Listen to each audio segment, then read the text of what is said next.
8월 다섯째 주 오후 예배를 하나님께 드리겠습니다. 하나님, 저희 예배를 기뻐 받아 주옵소서.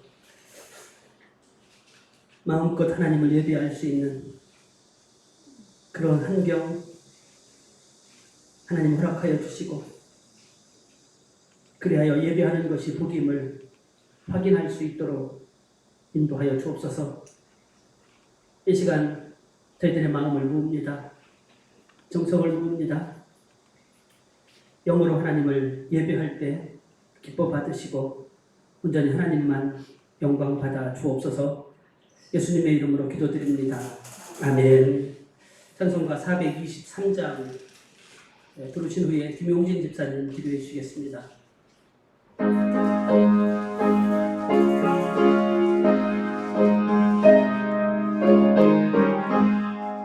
무엇보다도 더 많은 죄험을 든 마음이 있는 보다 너희게 깨끗하게 씻겼네. 주의 보혈 흐르는데 믿고 뛰어나가. 주의 은혜 내가 입어 깨끗하게 되었네.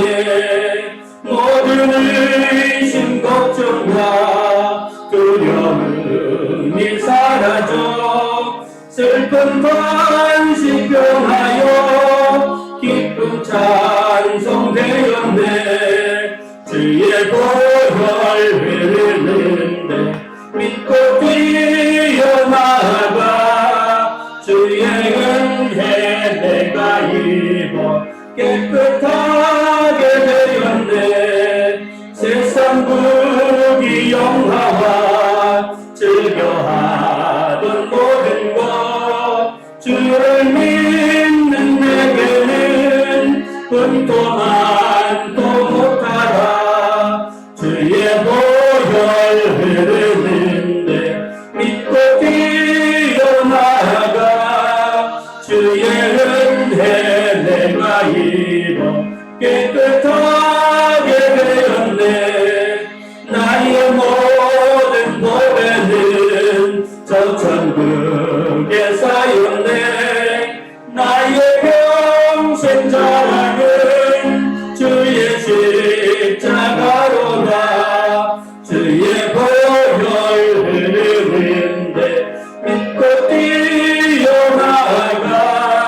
주의 은혜 내가 입어 깨끗하게 되었네.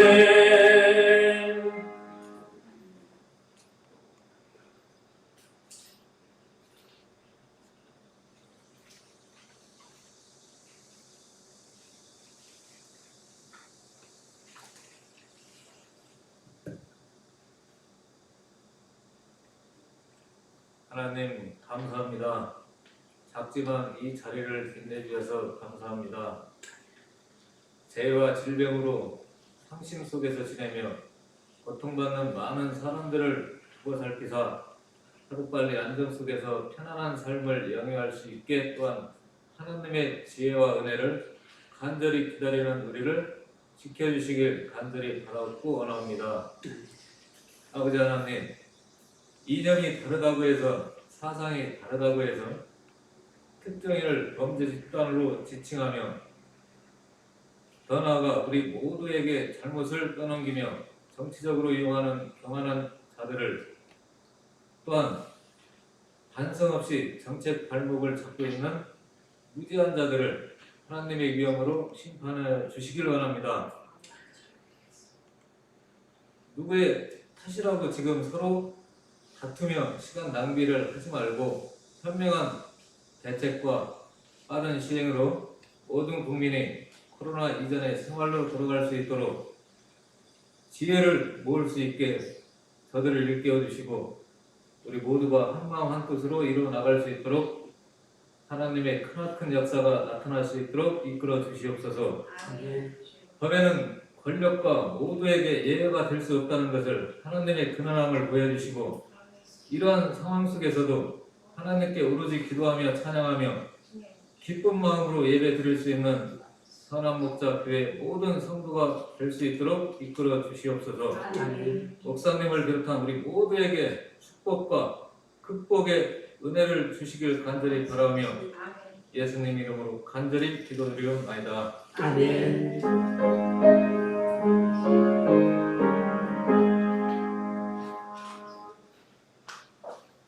오늘 함께 보실 하나님 말씀 잠언 12장 1절로 14장 35절 말씀입니다.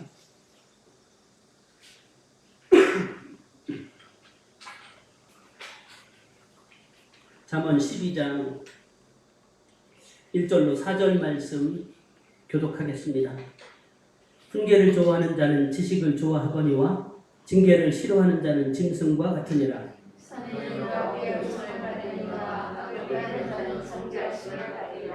사람이 악으로서 굳게 서지 못하거니와 의인의 뿌리는 움직이지 아니하느니라.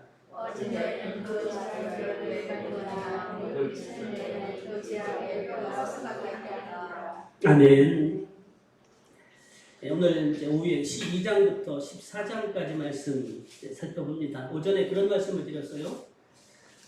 이제 10장부터 24장까지 주로 이제 큰 주제 안에 묶여져 있기보다는 한 절 한 절 이렇게 따로 이렇게 말씀하고 있는 것들이 특징이다라고 말씀드렸는데 12장부터 14장은 한 절 한 절의 의미를 이야기하고 있으면서도 큰 테두리 안에서 이제 묶을 수가 있어요. 의인과 악인 이 테두리 안에서. 근데 이제 각 장마다 의인과 악인을 바라보고 의인과 악인을 설명하는 방법도 조금은 달라요.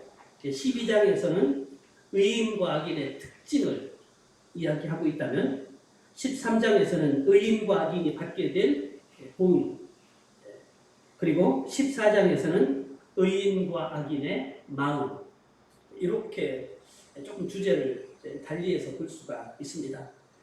12장부터 14장까지 또 읽으면서 설명을 드리도록 하겠습니다. 훈계를 좋아하는 자는 지식을 좋아하거니와 징계를 싫어하는 자는 짐승과 같으니라. 징계와 훈계가 비슷한 같은 의미를 가지고 있는 단어예요. 이것을 싫어하는 그리고 자기의 본능만을 위해서 행동하는 자는 마치 이성 없는 분별력 없는 짐승과 같다는 의미입니다. 선한 사람은 여호와께 은총을 받으려니와 악을 꾀하는 자는 정죄하심을 받으리라. 사람이 악으로서 굳게 서지 못하거니와 의인의 뿌리는 움직이지 아니하느니라.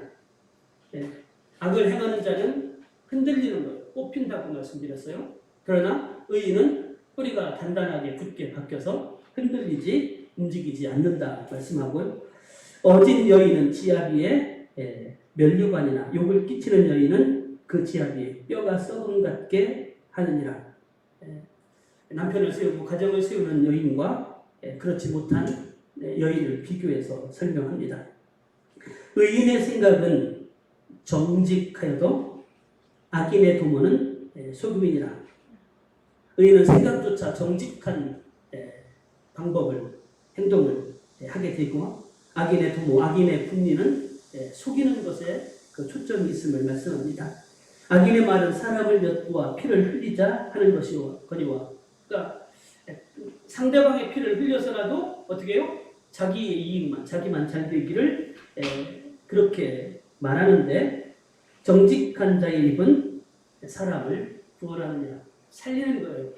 사람을 살리는 데 있어야 돼. 누군가를 죽이는 것, 그것은 적어도 그리스도인이 해야 될 말과 행동은 아님을 우리가 잊지 말아야 됩니다. 결국 악인은 엎드려져서 소멸되려니와 의인의 집은 서 있으리라. 사람은 그 지혜대로 칭찬을 받으려니와 마음이 굽은 자는 멸시를 받으리라. 칭찬받는 지혜자가 되어야지 마음이 삐뚤어져서 멸시받는 자가 되어서는 안 될 것입니다. 비천이 여김을 받을지라도 조음을 부리는 자는 스스로 높은 채알고도 음식이 핍절한 자보다 나으니라. 이 부분이 좀 어려워요. 좀 더 쉽게 우리말 성경에서는 이렇게 번역을 했습니다. 먹을 것도 없으면서 있는 채 하는 것보다 비천에도 종을 부리는 것이 낫다. 체면, 그리고 자기 과시, 이게 얼마나 교만하고 나쁜 것인지를 설명하고 있는 부분들이다라고 또 볼 수 있습니다. 의인은 자기의 가축의 생명을 돌보나 악인의 긍휼은 잔인이니라. 의인은 사람을 살리고 또 가축도 자연도 살립니다.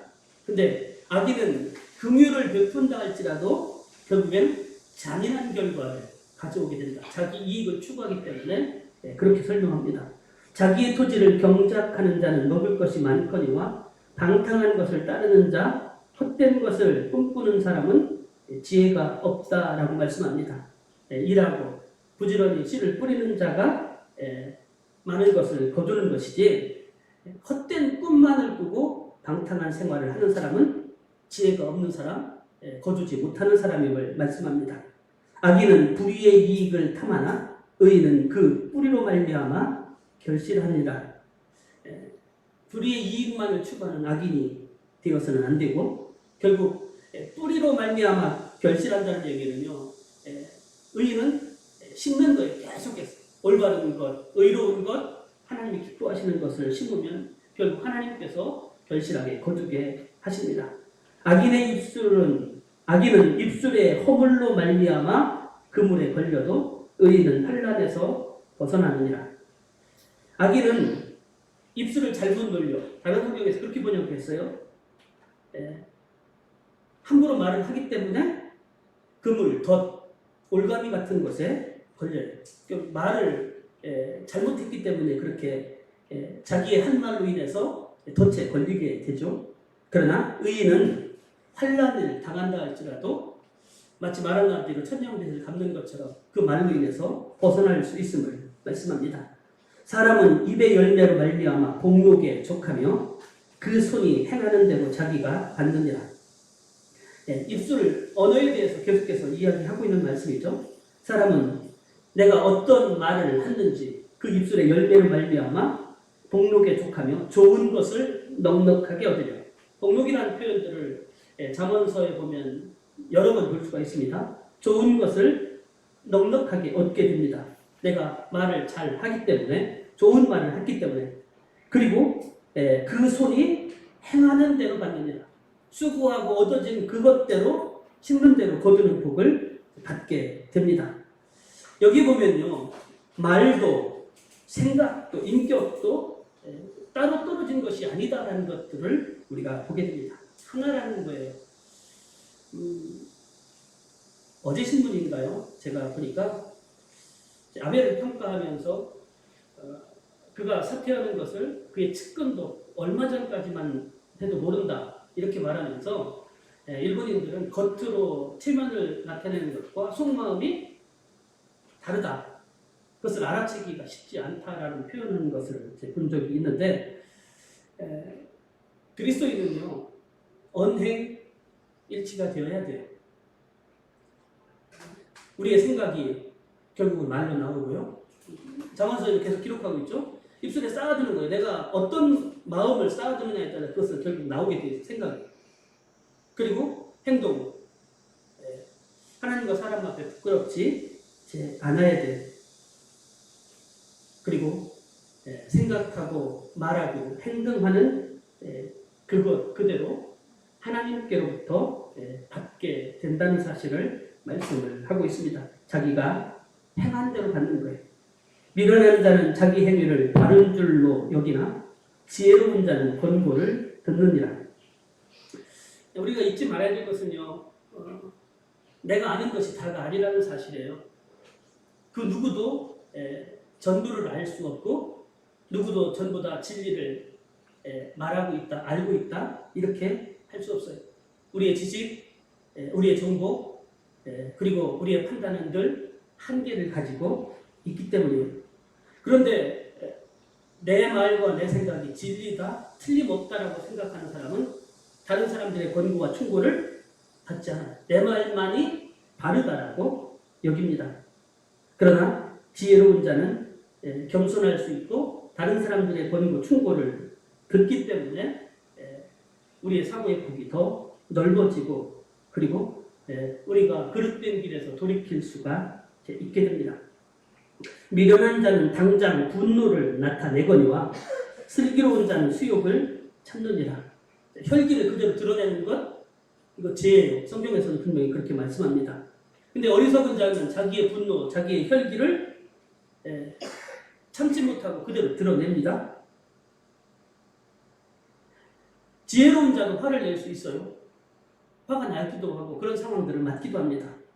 그러나 그 화를 억제할 수 있고 그리고 참을 수 있고 그리고 누그러뜨릴 수 있는 사람이 지혜자예요. 그대로 드러내는 것은 어리석은 자입니다. 진리를 말하는 자는 의를 나타내어도 거짓 증인은 속이는 말을 하느니라. 거짓 증인, 특별히 이제 십계명에도 등장하는 거죠. 의를 말하고 진리를 말하고 진실을 말할 수 있어야 됩니다. 뿐만 아니라 진실만 진리만을 말하는 것이 아니라 말의 태도 그리고 말을 어떻게 하느냐도 또 중요해요. 칼로 찌름같이 함부로 말하는 자가 있거니와 지혜로운 자의 혀는 양약과 같으니라. 누구는 똑같은 말을 해도 다른 사람의 마음에 상처를 주는 사람이 있는가 하면 누구는 같은 내용의 말을 해도 상대방의 마음을 더듬어주고 보듬어 주어서 그의 마음을 치유하는 사람이 있어요. 상처를 주는 말을 내가 습관적으로 하고 있는 것은 아닌지 아니면 치유하고 회복하는 말을 하고 있는지 바로 우리의 말의 태도, 방법들도 한번 돌아볼 수 있어야 돼요. 미갈 같은 경우도요. 다시 다윗의 사랑을 받을 수 있는 그 기회에서 한마디 말이 다윗에게 상처를 줬고 영원히 버림을 받게 되잖아요. 그래서 성경은 뭐라고 표현을 하냐면 소금으로 고르게 함같이 말을 조심스럽게 하라고 말씀하고 있습니다. 진실한 입술은 영원히 보존되거니와 거짓 혀는 잠시 동안만 있을 뿐이니라. 진실한 말은 지속력이 있어요. 영원히 그 말이 가치를 가져요. 그러나 거짓 배면은 잠시는 속일 수 있을지 모르지만 나중에는 드러나게 되고 결국에는 그것 때문에 사라져 버리고 말 것입니다. 악을 꾀하는 자의 마음에는 속임이 있고 화평을 의논하는 자는 희락이 있느니라.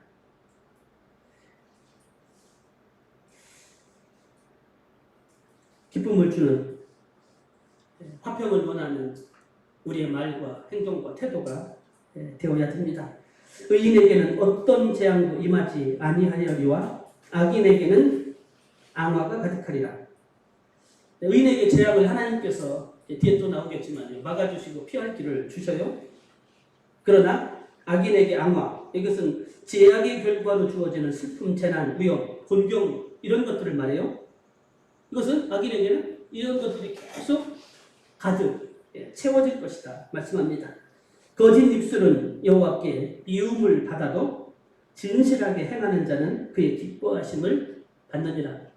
말씀 그대로 슬기로운 자는 지식을 감추어도 미련한 자의 마음은 미련한 것을 전파하느니라.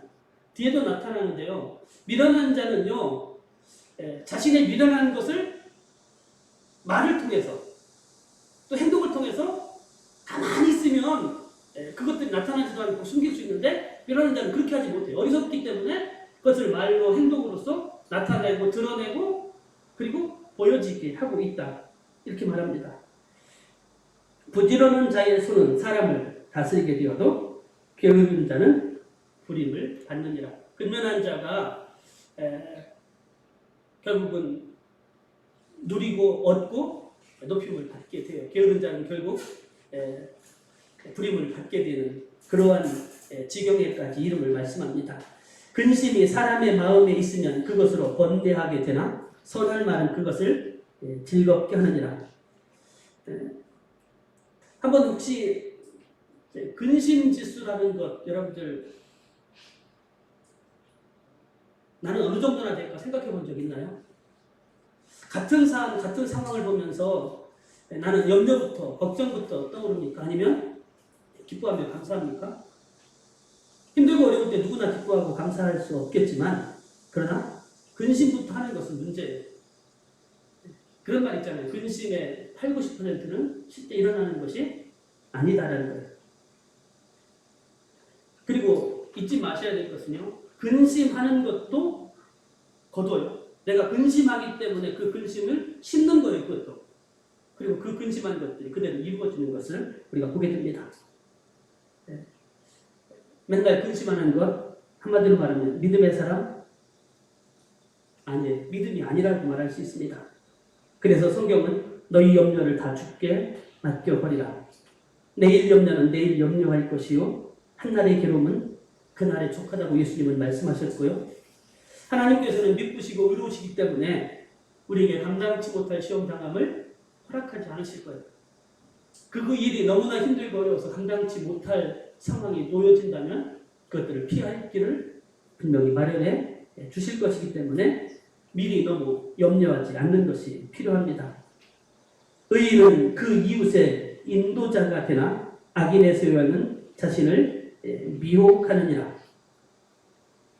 게으른 자는 그 잡을 것도 사냥하지 아니하나니 결국 그래서 가난하게 됩니다.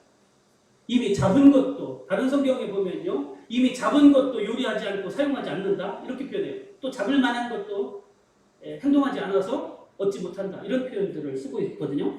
결국 그는 가난해지고 그리고 초라해질 수밖에 없어요. 사람의 부귀는 부지런한 자에게 찾아온다는 사실을 잊지 말아야 됩니다.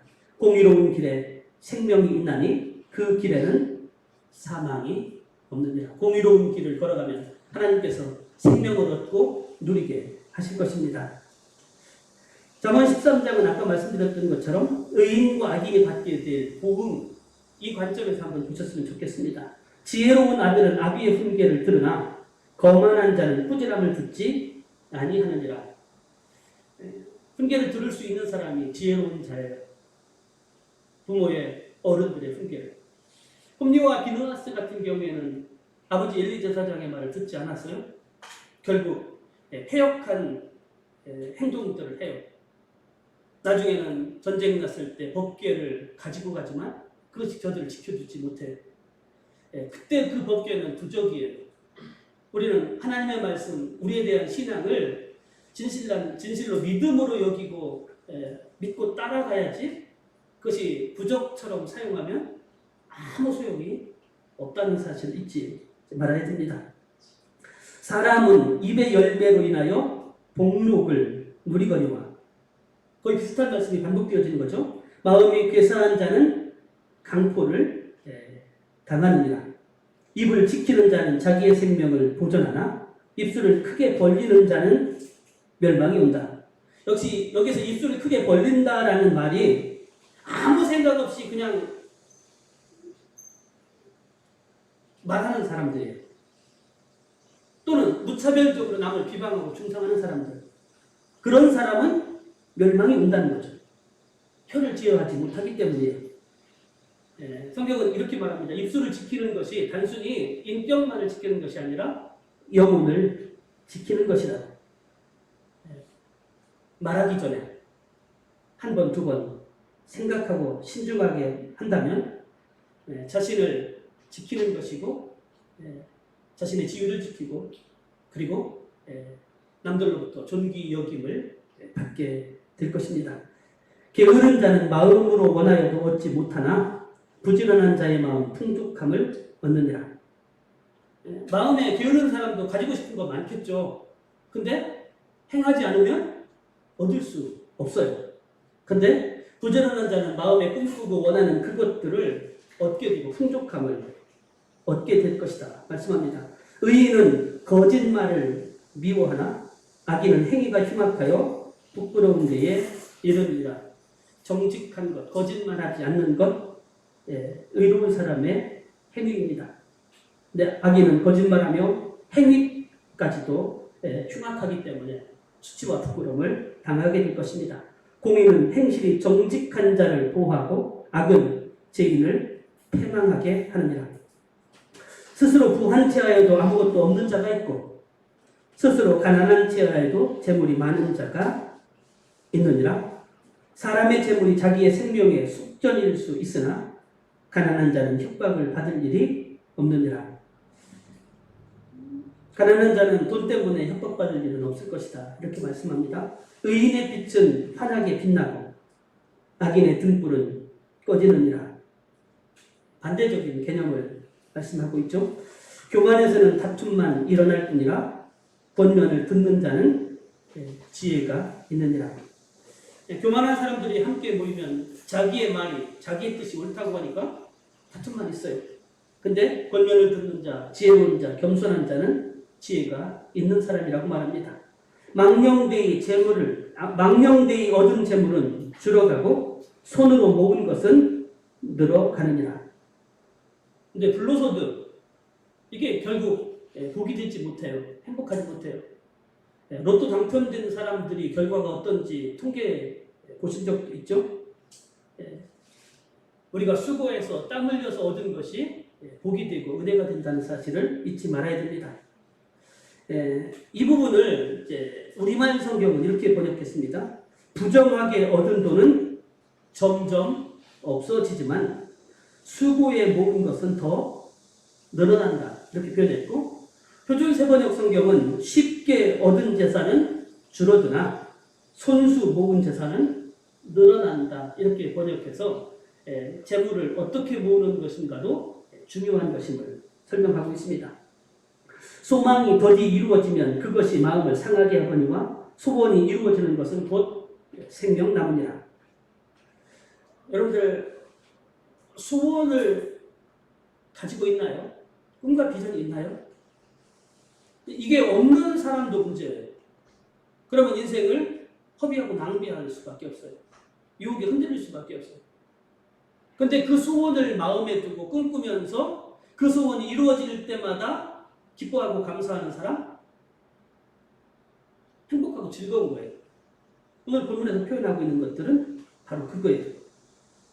내가 거룩한 뜻에 소원을 두고 그것을 이루기 위해서 하나님 앞에 기도하며 하나님의 도우심으로 하나하나 이루어져가 하나님께 기뻐하고 감사하는 삶, 그 목표가 있을 때 우리는 헛된 시간 보내지 않고, 그리고 헛된 유혹에 빠지지 않고 알차게 시간을 보내고, 그리고 그것이 하나님께서 주신 복이라고 노래할 수가 있게 될 것입니다. 말씀을 멸시하는 자는 자기에게 패망을 이루고 계명을 두려워하는 자는 상을 받느니라. 여러분, 교만 중에 교만의 극치가 하나님의 말씀을 멸시하는 것이에요. 성경을 무시하는 것입니다.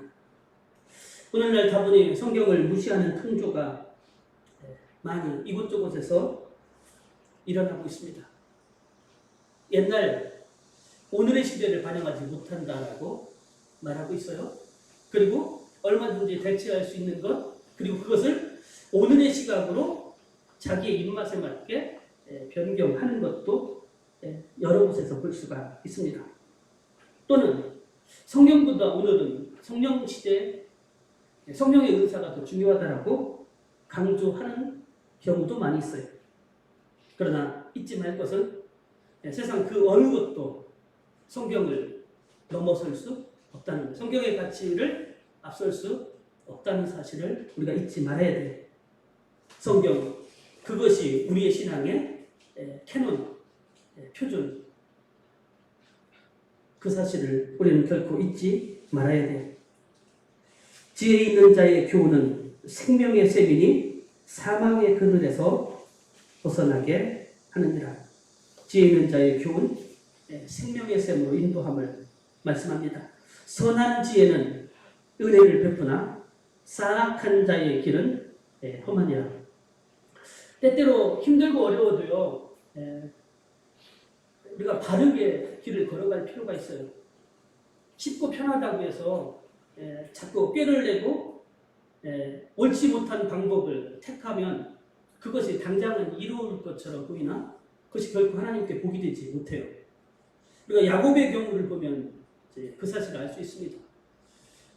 꾀하면 야곱이 생각나죠. 그리고 또 그로 인해서 이득을 얻은 것도 참 많아요. 그런데 그의 130년 인생이 결코 행복하지 않았어요. 그 사실에 그가 표현했던 것처럼 험악한 세월을 보냈다 이렇게 표현했죠. 때로는 내 머리에 너무 믿지 말고 하나님께 맡기는 지혜가 이게 하나님의 지혜라고 말할 수 있습니다. 요셉은 야곱과 대조적이다라고 말할 수 있습니다. 물론 그도 고난을 일시적으로 겪긴 하지만 그는 하나님이 함께 하셨음을 그리고 고난의 자리로 내려가도 하나님이 그와 함께 하셨다라는 표현들을 성경은 몇 번을 반복해서 하고 있는 것들을 보게 됩니다. 그의 인생이 형통한 날들을 보내는 것을 우리가 보게 됩니다.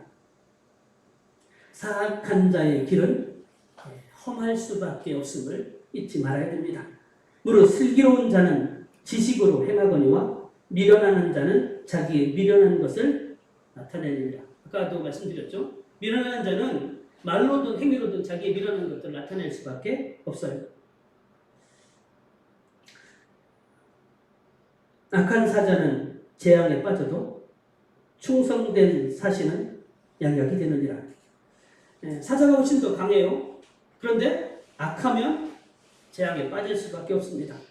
연약하다 할지라도 충성되고 신실하면 약이 되고 복이 되어지는 하나님의 인도와 보험을 받게 됩니다. 훈계를 저버리는 자에게는 궁핍과 수욕이 이르거니와 경계를 받는 자는 존영을 받느니라. 반대적인 개념 또 설명을 하고 있죠. 훈계를 따르는 자, 경계를 받는 자가 결국은 존영을 받게 됨을 말씀합니다. 소원을 성취하면 마음에 달아도 미련한 자는 악에서 떠나기를 싫어하느니라. 악을 바로 깨닫고 바로 떠날 수 있는 것도 은혜입니다. 지혜로운 자와 동행하면 지혜를 얻고 미련한 자와 사귀면 해를 받느니라. 친구를 사귀는 것, 좋은 친구를 사귀는 것, 좋은 믿음의 동료를 사귀는 것도 은혜요 복입니다. 친구를 보면 그 사람을 알 수 있다라는 말처럼 저와 여러분들이 지혜로운 자와 날마다 동행하는 그런 복을 누릴 수 있길 바랍니다. 재앙은 죄인을 따르고 선한 보응은 의인에게 이르느니라. 선인은 그 산업을 찾아 손손에게 끼쳐도 죄인의 재물은 의인을 위하여 쌓이느니라. 가난한 자는 밭을 경작함으로 양식이 많아지거니와 불의로 말미암아 가산을 탕진하는 자가 있다. 부지런함을 여기서도 말씀하고 있습니다. 매를 아끼는 자는 그의 자식을 미워함이라. 자식을 사랑하는 자는 근실히 징계하느니라. 자식을 엄하게 다루지 않는 부모는 실제는 자식을 미워하는 것이다라고 말합니다. 참 오늘날 이 말씀의 가치가 무너져 내렸어요. 거의. 오냐오냐 귀하게만 여기는 풍조가 가정에서부터 있어졌고 결국에는 학교에서도 사회에서도 그것이 문제가 되어지는 경우들을 참 많이 봅니다. 매를 대는 것이 불합리한 것처럼 보여지는 것. 그러나 뭐라고 얘기냐면 그것들 옳고 그름에 대해서 명확하게 가정에서부터 가르치지 않으면 그 옳고 그름의 판단력이 이미 없어지는 거예요. 그러면 학교 사회에서도 그 판단력 잃어버린 채로 생활을 하게 됩니다. 모든 것이 자기 위주가 될 수밖에 없다는 것들을 말씀합니다. 자, 그러면 어떻게 징계, 언제 징계를 하느냐? 여기 근실이라는 표현이 있어요. 이 근실이라는 단어가 원어상으로 보면 일찍 어떤 일을 하다, 때를 맞추다라는 뜻을 가지고 있습니다. 진심으로 자식을 사랑하는 부모는 언제부터? 어릴 때부터. 옳고 그름에 대한 판별이 명확하지 않은 그때부터 그것들에 대해서 가르치는 것, 그래야만 그가 옳고 그름을 분별할 수 있는 사람으로 자랄 수 있어요. 그것을 위해서는 매를 베는 것도 두려워해서는 안 되고 반드시 그것이 부모가 해야 될 몫이라는 것을 말씀합니다. 의인은 포식하여도 악인의 배는 줄이게 된다 말씀하셨습니다. 14장에서는 의인과 악인의 마음에 초점을 맞추고 보셨으면 좋겠습니다. 좀 설명하지 않아도 내용만 읽어도 될 만한 구절들이 참 많습니다.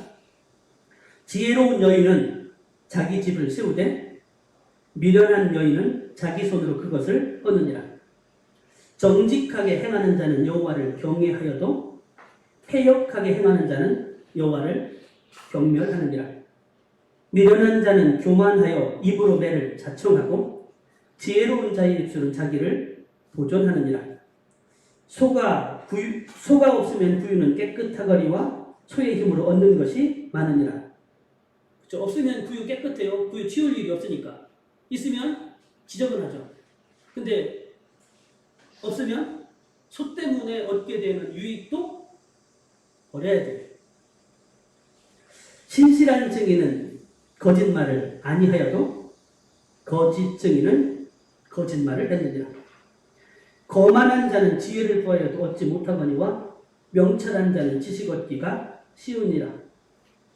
이미 거만하다는 얘기는 자기가 최고인데요. 남들에게 나한테 뭐 할 말 없어? 해줄 말 없어? 지혜를 달라고 해도 받아들일 마음이 없어요. 그러니까 얻지 못하는 거죠. 달라고 하는 것이 중요한 것이 아니라 받아들일 마음이 갖는 것, 겸손한 마음이 먼저 있어야만 지식을, 지혜를 얻을 수 있음을 말씀합니다. 너는 미련한 자의 앞을 떠나라. 그 입술에 지식이 있음을 보지 못함이니라. 미련한 자에게는 지식이 없다는 얘기예요. 이 뒷부분 표준세번역에서는 이렇게 표현했습니다. 너는 미련한 자의 앞을 떠나라. 네가 그의 말에서 지식을 배우지 못할 것이다. 미련한 자는 말과 행동 그 어디에도 지식과 지혜를 주지 못한다라는 의미죠. 슬기로운 자의 지혜는 자기의 길을 아는 것이라도 미련한 자의 어리석음은 속이는 것이다.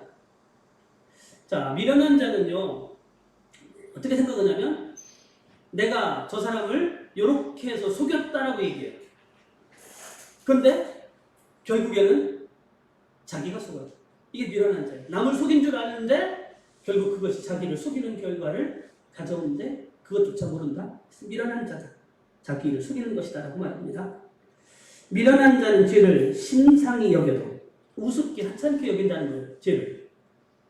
그러나 정직한 자는 은혜가 있다라는 말은 죄를 짓더라도 빨리 깨닫고 회개해서 하나님의 은혜를 다시금 덧입을 수 있다라는 의미입니다. 마음의 고통은 자기가 알고 마음의 즐거움은 타인이 참여하지 못하느니라. 내 마음의 기쁨을 타인이 어떻게 참여할 수 있겠어요? 악한 자의 집은 망하겠고 정직한 자의 장막은 흥하리라. 죄는 훌륭한 집도 망하게 만들지만 의는 보잘것없는 집도 흥하게 할 것입니다. 어떤 길은 사람이 보기에 바르나 필경은 사망의 길이니라. 이 사람이 보기에 바르다는 것은요 내 판단 기준이에요. 나는 분명히 바르다라고 판단을 했는데 사망의 길, 잘못된 길일 수 있어요. 무슨 얘기냐면 인간의 지혜, 인간의 판단은 한계가 있다는 것을 인정하지 않으면 안 돼요. 나도 실수할 수 있고 그리고 내가 보고 내가 생각하고 내가 듣는 것들이 다가 옳지 않을 수도 있음을 인정해야 돼요. 절대적이고 변함없는 것, 오직 하나님의 말씀, 하나님의 뜻을 따르는 것이라는 것. 그것을 잊지 않아야만 사망의 길에 빠지지 않을 수가 있게 됩니다. 웃을 때에도 마음에 슬픔이 있고 즐거움의 끝에도 근심이 있느니라. 그렇죠? 우리의 인생이 언제나 기쁘고 좋은 날들만 계속되어지는 사람도 없거니와 언제나 슬프고 괴로운 날들만 계속되어지는 것도 아니에요. 슬픔과 고난이 그리고 기쁨과 즐거움이 겹쳐서 때로는 반복돼서 이렇게 교차적으로 등장을 하게 되는 거죠. 절망하지도 말아야 되고 그리고 또 교만하지도 말아야 될 이유가 여기 있습니다. 마음이 굽은 자는 자기 행위로 고움이 가득하겠고 선한 사람도 자기 행위로 그러하리라. 하나님은 선한 자나 악한 자나 모자라지 않게 그 행위대로 갚으시는 분이십니다. 어리석은 자는 온갖 말을 믿으나 슬기로운 자는 자기의 행동을 삼가느니라. 아무것도 믿지 못하는 사람도 큰일이에요. 누구도 믿지 못하는 사람, 그 사람 큰일이에요. 근데 또 누구라도 다 믿는 사람, 분별 없이 믿는 사람도 좀 문제가 있어요. 이단과 사입이 우상 숭배하는 사람들 보면 참 안타까워요. 어떻게 저런 것들을 믿고 따라갈 수 있을까? 이렇게 생각을 하죠. 때때로 내가 진짜 확실하게 믿기 위해서는 스스로 검증하는 부분들이 필요해요. 그것이 또 바보처럼 보인다 할지라도, 때로는 도마처럼 내가 확실히 믿고 따라가기 위해서는 확증하는 작업들, 과정들이 필요하다는 거죠. 헤프게 믿는 것도 우리가 유혹에 빠지기 쉽다라는 것들을 우리가 잊지 말고 확실히 믿으려는 자세 우리에게 필요합니다. 그래서 슬기로운 사람, 오늘 본문에서 말하는 생각이 깊은 사람은 자기 행동을 삼가는 사람입니다. 지혜로운 자는 두려워하여 악을 떠나나 어리석은 자는 방지하여 스스로 믿느니라. 이 부분을 표준세 번역은요, 자신만만해서 조심할 줄 모르는 자가 어리석은 자다 이렇게 표현을 하고 있습니다. 노하기를 속히하는 자는 어리석은 일을 행하고 악한 괴교를 꾀하는 자는 미움을 받느니라. 어리석은 자는 어리석음으로 기업을 상하도 슬기로운 자는 지식으로 면리관을 삼느니라. 악인은 선인 앞에 엎드리고 불의한 자는 의인의 문에 엎드리니라. 악인은 선한 사람 앞에 결국은 엎드릴 수밖에 없습니다. 불의한 자는 의인의 문 앞에 엎드려지는 결과를 가져올 수밖에 없습니다. 가난한 자는 이웃에게도 미움을 받게 되나 부유한 자는 친구가 많으니라. 이웃을 업신 여기는 자는 죄를 범하는 자요 빈곤한 자를 불쌍히 여기는 자는 복이 있는 자니라. 우리의 자비, 우리의 긍휼이 필요함을 업신 여기는 것이 있는 모습들을 그대로 누구를 판단하는 것, 정죄하는 것이 죄라는 것을 잊지 말아야 됩니다. 악을 도모하는 자는 잘못 가는 것이 아니냐? 선을 도모하는 자에게는 인자와 진리가 있으리라. 유대인들이 세 가지 선을 이야기합니다. 혹시 아시나요? 적어도 우리는 하나님 앞에 서기 위해서 세 개의 선을 행해야 된다. 구제하는 것, 기도하는 것, 금식하는 것. 이제 우리가 복음서를 보면 이 부분들을 참 많이 강조하는 것들을 볼 수가 있게 됩니다. 기도하는 것, 금식하는 것, 이 부분은 오늘 본문에서 강조하는 부분이 아니니까 구제에 대해서 좀 말씀하겠습니다. 구제는 어려운 사람 돌보는 거죠. 긍휼 자비를 베푸는 것을 말합니다. 근데 유대인들은 이런 생각들을 가지고 있습니다. 내가 부자예요? 그렇다면 하나님께서 나를 부자로 만드신 목적이 있다라고 얘기해요. 그런데 그 하나님께서 부자로 만든 그 이유를 알지 못하고 계속 움켜쥐려고 하고 자기만 쓰려고 하는 사람은 악한 사람이다. 유대인들은 그렇게 이야기합니다. 손을 펴서 나누는 사람, 자비를 베푸는 사람은 그가 베푼 자비, 구제가 결국 천국에서 자기를 변호해 줄 것이다. 유대인들은 그렇게 믿고 있어요. 그러니까 구제해야만 천국에서 나를 지켜줄 것이다 라고 유대인들이 그렇게 생각을 한다는 것이죠. 우리가 구제하는 것, 긍휼 자비를 베푸는 것, 이게 여러분들 받는 사람도 중요하죠. 주는 사람도 더 중요해요. 우리는 줄 때 어떤 마음을 가지면 안 되냐면 내가 준다. 이거는 옳은 태도가 아니에요. 무슨 얘기냐면 너는 가난하고 너는 부족하고 너는 약하니까 나는 그보다 높은 위치에서 준다는 의미예요. 내가 준다는 의미. 그러면 그 마음으로 주면 받는 사람은 비굴해질 수밖에 없어요. 나눈다라는 자세가 필요하고 하나님께서 그것을 원하신다는 거죠. 받는 사람이 비굴하지 않게 기쁨과 감사함으로 받을 때 그때 오늘 성경의 표현대로면 그렇게 주는 자, 나누는 자가 인자와 진리가 있을 것이다 라고 오늘 본문은 우리에게 가르쳐주고 있습니다. 모든 수고에는 이익이 있어도 입술에 많은 궁핍을 이룰 뿐이라.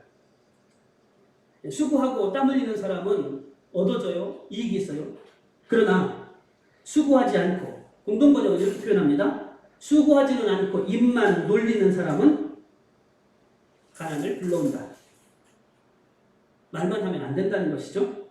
지혜로운 자의 재물은 그의 면류관이요 미련한 자의 소유는 다만 미련한 것이니라. 아까 말씀드렸던 것처럼 미련한 사람에겐 어리석음이 자랑거리가 된다라는 의미입니다. 진실한 증인은 사람의 생명을 구원하여도 거짓말을 뱉는 사람은 속이느니라. 여호와를 경외하는 자에게는 견고한 의뢰가 있나니 강한 믿음이 생긴다는 의미예요. 결국 강한 믿음 가지고 하나님을 의지하는 자에게는 그가 복을 받는 것뿐만 아니라 그 자녀들에게 피난처가 있게 됨을 말씀하고 있습니다. 여호와를 경외하는 것은 생명의 셈이니 사망의 그물, 덫, 올가미 같은 것에서 벗어나게 하느니라. 백성이 많은 것은 왕의 영광이요 백성이 적은 것은 주권자의 패망이니라. 고대 세계에는요 백성의 수가 많은 것은 왕이 그것 때문에 영광을 받았어요. 적다는 것은 그 자체로서 수치를 당하였고 망한 것처럼 여겨졌습니다. 노하기를 더디하는 자는 크게 명철하여도 마음이 조급한 자는 어리석음을 나타내느니라. 노를 참을 수 있는 것도 지혜고 그리고 복된 사람이에요. 결국 그게 명철한 사람입니다. 그런데 마음이 조급해서 그저 어떻게든지 서두르는 사람, 그런 사람은 어리석음을 드러낼 수밖에 없게 됩니다. 평온한 마음은 육신의 생명이나 시기, 질투를 의미하는 거죠. 시기와 질투하는 사람은 뼈를 썩게 하느니라. 잠언 처음 시작할 때 우리에게 양약이 되어지고 복이 되어지는 건강을 지키는 것들도 말했어요. 뼈가 썩으면, 뼈가 상하면 우리의 모든 건강들을 다 잃어버리는 거죠. 누구를 미워하고 시기하고 질투하는 것은 바로 내 자신을 위해서도 해서는 안 되는 것. 미워하지 말고 사랑하라는 것은, 사랑하고 용서하라는 것은 바로 남을 위해서가 아니라 나 자신을 위해서도 해야 될 일임을 말씀하고 있습니다. 가난한 사람을 학대하는 자는 그를 지으신 이를 멸시하는 자요 궁핍한 사람을 불쌍히 여기는 자는 주를 공경하는 자니라. 이 부분을 표준 세번역 성경으로 한번 읽어드리겠습니다. 어떤 의미인지 조금 더 쉽게 이해할 수 있습니다.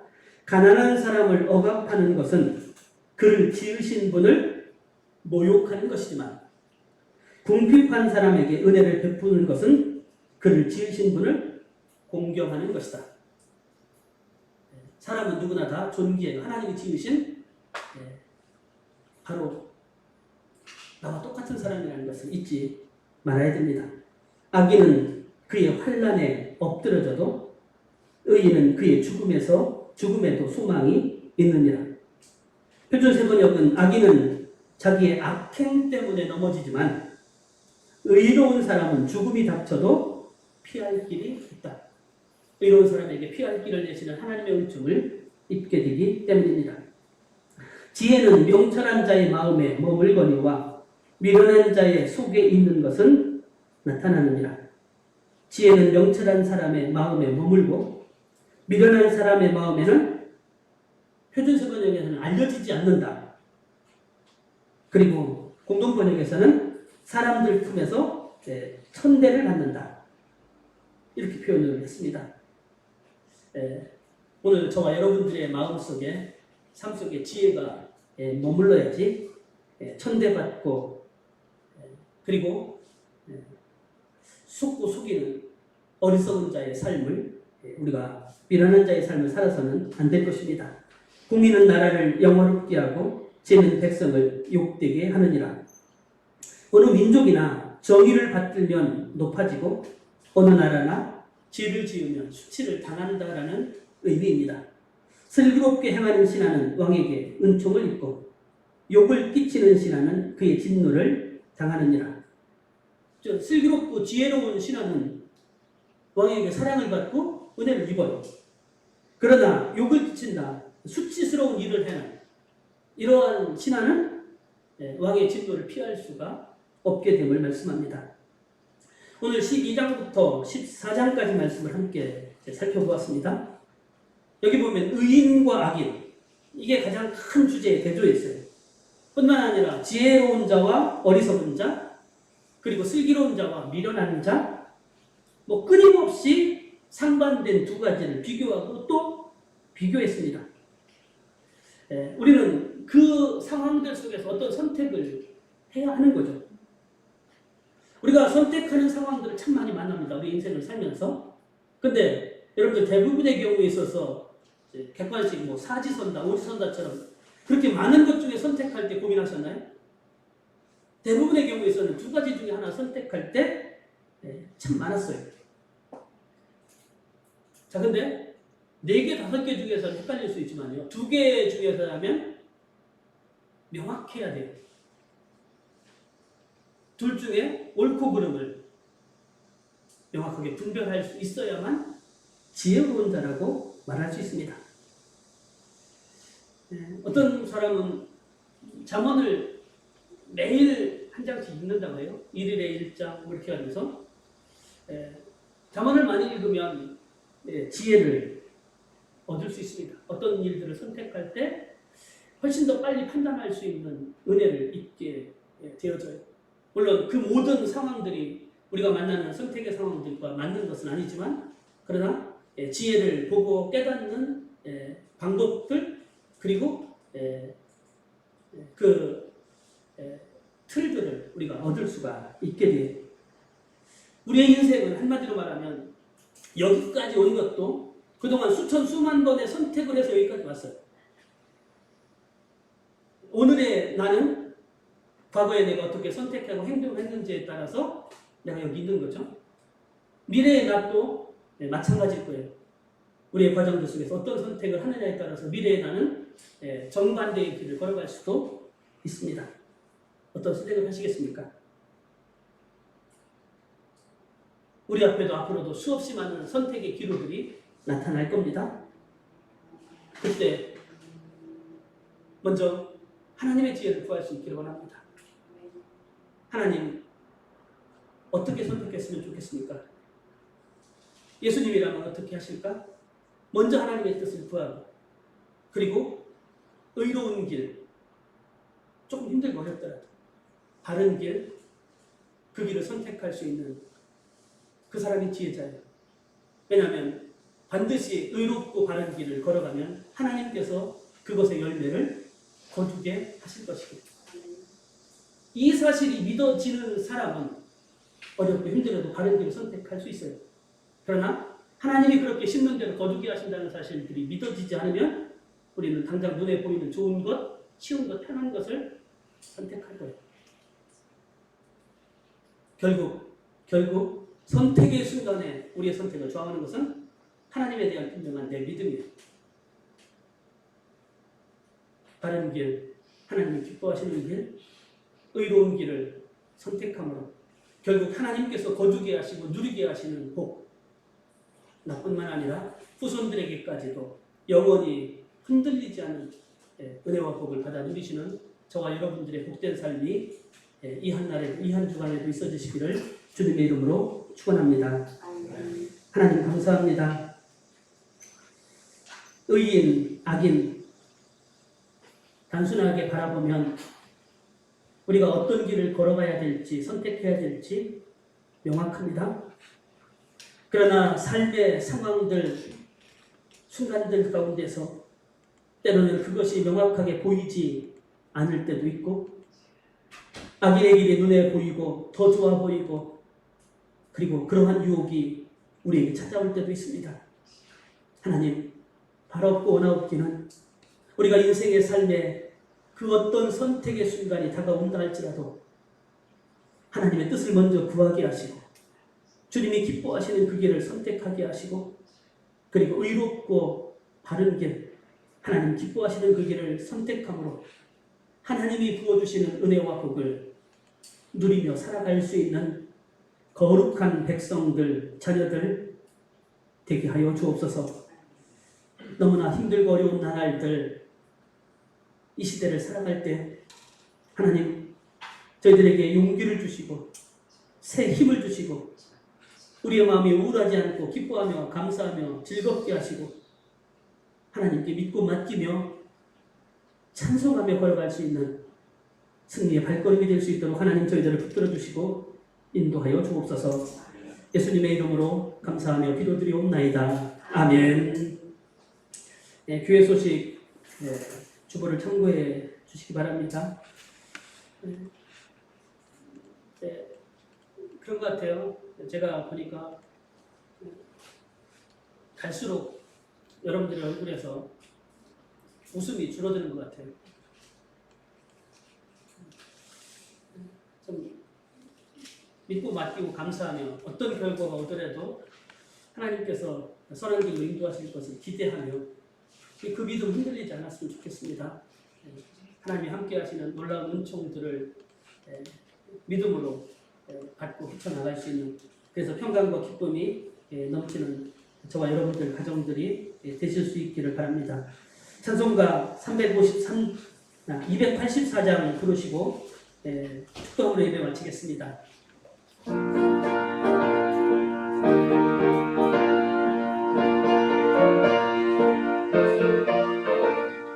오랫동안 모든 죄 가운데 빠져 걷기가 한량 아무 공로 없이 구원함으로도 하나님의 자녀 지금 되었네. 주의 그 사랑 한량 없도다 찬송할지어다 예수의 공로.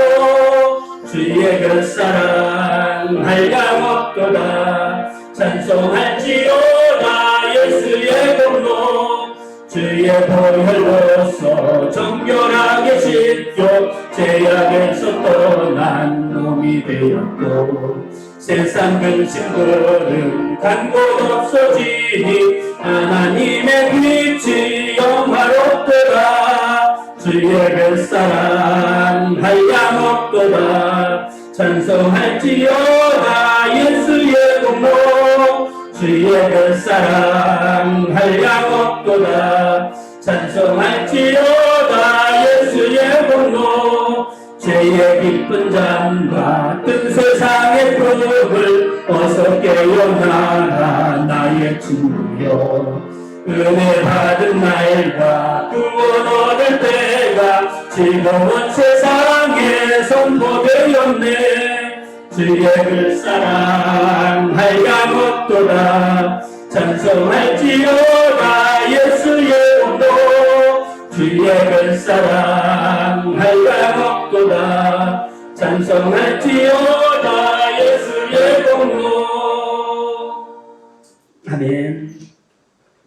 이제는 우리 주 예수 그리스도의 은혜와 하나님 아버지의 무한하신 사랑하심과 성령님의 역사하심과 교통하심과 위로하심이 눈에 보이는 편한 길, 쉬운 길이 아닌 하나님이 기뻐하시는 옳은 길, 은혜의 길, 말씀의 길을 날마다 따라 걸음으로 결국 하나님이 보시고 들으시고 응답하셔서 하나님이 베푸시는 놀라운 은혜와 복을 대대로 누리기를 원하는 선한 목자교회 모든 심령들 머리 위에 이제로부터 영원까지 함께 하옵시기를 축원하옵나이다.